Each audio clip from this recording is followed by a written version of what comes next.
అందరికీ నమస్కారం. నేను మీ స్వాతి, ఉస్మానియా యూనివర్సిటీ. నమస్కారం సార్. నమస్తే.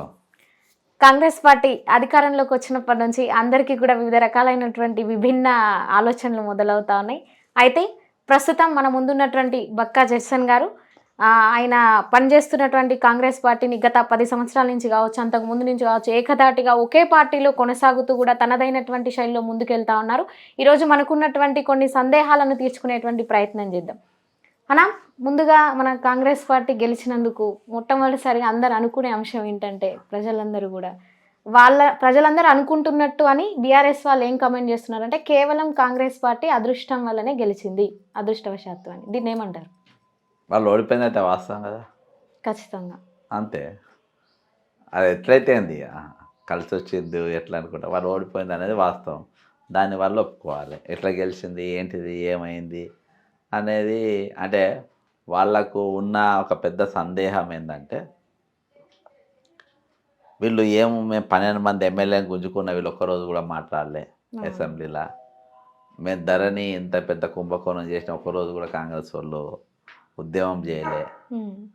కాళేశ్వరం ఇంత డిపిఆర్లే కూడా మేము కట్టినా, ఇంత పెద్ద స్కామ్ చేసినా కానీ ఒక్కరోజు కూడా వీళ్ళు అసెంబ్లీని స్తంభింపజేయలే.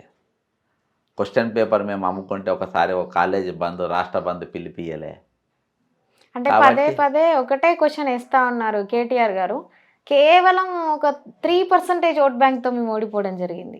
సరే ఏదున్నా కానీ 1%, 2% ఓటమే. అట్లా అంటే చేవేళ్ళ సీటు 291 ఓట్లతో గెలిచిండ్రు వాళ్ళు.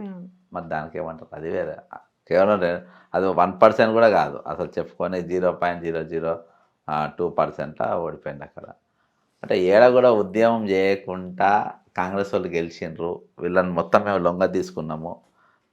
ఆది నాయకత్వం అంతా మా కంట్రోల్లోనే ఉండే రాష్ట్రంలో. అయినా కానీ వీళ్ళు ఎట్లా గెలిచింది అనేది ఆయనకు ఒక పెద్ద సందేహం అందులో ఉన్నది. కానీ ఆయన ఏమున్నా ఇది ప్రజల గెలుపు, ఇది కాంగ్రెస్ పార్టీ గెలుపు కాదు. ప్రజల గెలుపు, ప్రజలు గెలిపించిండ్రు. ప్రజలు ఇక మేము ఈ ప్రభుత్వాన్ని మేము తట్టుకోలేమని చెప్పేసి వాళ్ళు ఓట్లేసి గెలిచింది. కానీ ఇక్కడ ఏ సిపాయి ఏమో కత్తి తిప్పితే గెలిచిన యుద్ధం ఏం కాదు ఇది. అయితే కాంగ్రెస్ పార్టీ గెలుపులో 6 గ్యారంటీలు అనేది ప్రముఖ పాత్ర పోషించాయని అనుకోవచ్చానా? అది అసలు రోలే లేదు దాన్ని. అంతే అంటారా? అంతే. మీకు అది చేస్తే హైదరాబాద్కి 20 సీట్లు గెలవాలి. ఓకే, అవును. 20కి ఇప్పుడు ఫ్రీ బస్ తిరిగేటోళ్ళు ఎక్కువ హైదరాబాద్ వాళ్ళు, అవును. ఊళ్ళల్లో ఎక్కువ తిరుగుతలేరు. మీరు ఇక్కడనే ఫుల్ ఉంటాయి. కాబట్టి 6 పథకాలది నేను అనుకోను. ప్రబలిక చనిపోయిన తర్వాత నిరుద్యోగులందరూ వాళ్ళ ఇళ్ళల్లో పోయి గట్టిగా ఊర్ల మీద పడి వాళ్ళ దగ్గరుండి బీఆర్ఎస్ను ఓడించాలి, ఖచ్చితంగా కాంగ్రెస్ పార్టీని గెలిపించాలి అని వాళ్ళు నిరుద్యోగులది ఒక కీ రోల్. వీళ్ళు చెప్పనీకి ఏ ఉద్యమం పెద్ద జరిగింది? ఒక తెలంగాణ ఒక రాష్ట్ర బంద్ పిలిపించింది ఎప్పుడన్నా? ఇవ్వలే కదా. మరి ఎప్పుడు దేనిపైన ఏం జరిగింది? ఇంత 5,71,000 అప్పయింది అన్నారు. నేను రోజుకో కేసులు వేసుకుంటా మేము నిలబడ్డాం పార్టీ తరఫున, కానీ పార్టీ నాయకులు ఎక్కడ మాకు సపోర్ట్ చేసింది, ఏడా నిలబడ్డారు? అది ప్రజలు 100% చేయాలి. ఇది 100% ఇది ప్రజల యొక్క వ్యతిరేకత వల్ల గెలిచింది. కానీ 6 పథకాలు మాకు వస్తాయి. అప్పుల పాలైనప్పుడు పథకాలు ఎట్లా వస్తాయి చెప్పమ్మా? నిధులే లేవు కదా. తెలంగాణ 5,71,000 అప్పున్నది. ఇంత అప్పైనా ఏమైనా డాక్యుమెంట్స్ కూడా నేను పబ్లిక్ చూపించినట్టు చాలా యూట్యూబ్ ఛానళ్ళల్లో పబ్లిక్ చూసి ఎంత అప్పైనాక వాళ్ళు ఇస్తామని ఎట్లా అనుకుంటారు? ఇస్తామని నమ్మేటోళ్ళు ఎవరు ఉంటారు? కాబట్టి వాళ్ళు ఈ విషయంలో నమ్మకం లేదు. వాళ్ళు ఒడగొట్టాలనుకుంటే ఒడగొట్టారు అంతే. 6 పథకాలు దాని రోలే లేదు.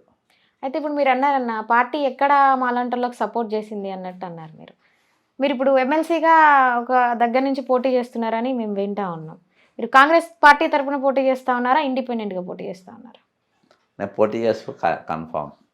మరి పార్టీ బలపరుస్తుంది అని అంటే అది చెప్పలేం.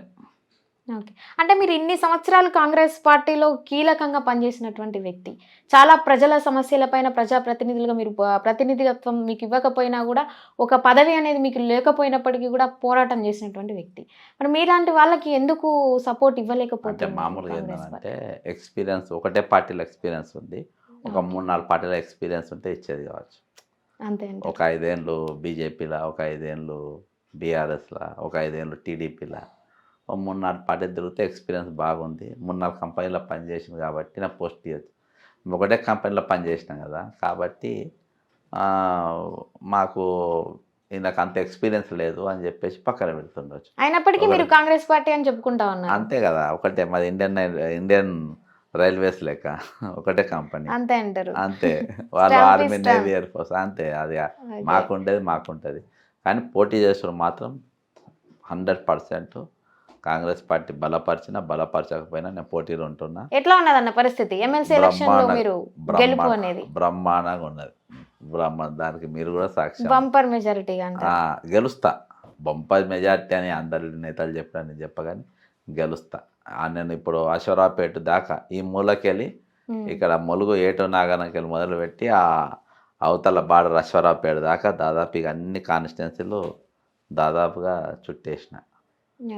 చాలా మంది కలుస్తున్న మద్దతు కూడా తెలుపుతుంటారు. ఇప్పుడు అతిపెద్ద స్కామ్ మనకు తెలుసు కాళేశ్వరం ప్రాజెక్ట్ అన్న. అయితే పొంగులేటి శ్రీనివాసరెడ్డి గారికి కాంట్రాక్ట్లు కూడా వచ్చినాయి అన్నట్టు వినిపిస్తా ఉంది సమాచారం. ఇది ఎంతవరకు నిజమంటారు? ఇప్పుడు ఉన్నప్పుడే తెలియదమ్మా. ఇదివరకు అయితే దాని కాంట్రాక్టర్ ఈయన ఉండే, ఎవరు, మేయా కృష్ణారెడ్డి ఉండే. అవును, ఇప్పటికి కూడా మేయా కృష్ణారెడ్డి అనేటోడు ఆ కాంట్రాక్ట్లా అసలు ఆయన పేరు బయటకు వస్తలేదు కదా. అదే నేను అనేది. ఇప్పుడు ఏ పార్టీ వాళ్ళు కూడా ఆయన పేరే మాట్లాడతలేరు కదా, అసలు కాంట్రాక్ట్ పేరు మాట్లాడతలేరు. అందులో ఏం పనిష్మెంట్ ఉంటే మాట్లాడతారే. నేను నడిపిన టెరాసిస్ కంపెనీ గురించి పేరు తీయరు. అది నడిపే శ్రీధర్ గదిరాజు పేరు మాట్లాడారు. క్వశ్చన్ పేపర్ అమ్ముకున్న జనార్దన్ రెడ్డికి చర్చ ఉండదు, ఆయనకు ప్రాసిక్యూషన్ అనేది ఉండదు. అంతకుముందు గంట చక్రపాణి గురించి చర్చ రాదు. క్వశ్చన్ పేపర్లు బాధాప్త వీళ్ళందరి పీరియడ్లలో పేపర్ అనేది అమ్ముడిపోయింది. 2014 వెళ్ళి ఇయాలి వరకు జరిగిన ప్రతి ఎగ్జామ్ పైన విచారణ చేయాలని అంటే ఎవరు ముందుకు వస్తలేరు. కాబట్టి ఇది ఎవరైతే కాంట్రాక్టర్ ఇప్పుడు మీరు అంటుండ్రో ఆయనకు అలా వర్క్ ఇచ్చిండ్రో లేదో నాకు తెలియదు. కాకపోతే కాళేశ్వరం అసలు కట్టడానికి ఛాన్సే లేదు కదా, అక్కడ కట్టే అవకాశమే లేదు. దాన్ని నష్టపోయినాం. ఈ నష్టంతోనే ఊరుకోవాలి. 150,000 కోట్ల అప్పు ఎవరో బొంద కొట్టినాం అనుకోవాలి. తెలంగాణ ప్రజల పైసలు, మన పైసలే కదా ఇవి.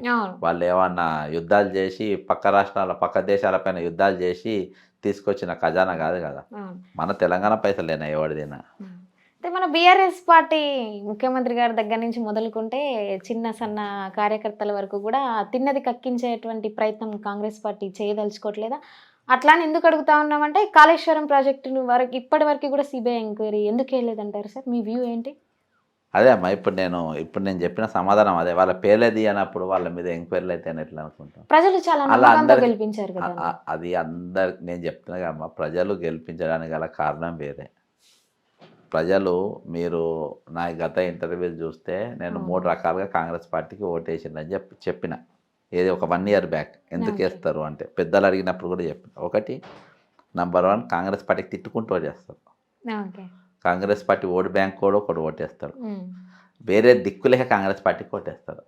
ఈ 3 రకాల ఓట్లతో కాంగ్రెస్ పార్టీ గెలిచింది. ఇక్కడ ఎవడు యుద్ధం చేయలే, ఎవడు ఇది చేయలే. కాబట్టి వాళ్ళ ఓటు వేసిన దానికి దీనికి ఇది లేదు. వీళ్ళందరూ కూడా పబ్లిక్ స్పష్టంగా తెలుసు. కాంగ్రెస్ పార్టీకి చాలామంది ముఖ్య నాయకులకు వారి షేర్ హోల్డర్స్ అని చాలామంది తెలుసు. నేను చాలాసార్లు బయట కూడా పెట్టిన. 12 మంది ఎమ్మెల్యేలు వెళ్ళిపోతే ఒక రోజు కూడా మాట్లాడిన వాళ్ళు ఎవరి మీద యుద్ధం చేసిండ్రమ్మా? 12 మంది కాంగ్రెస్ పార్టీ ఎమ్మెల్యేలు వెళ్ళిపోతే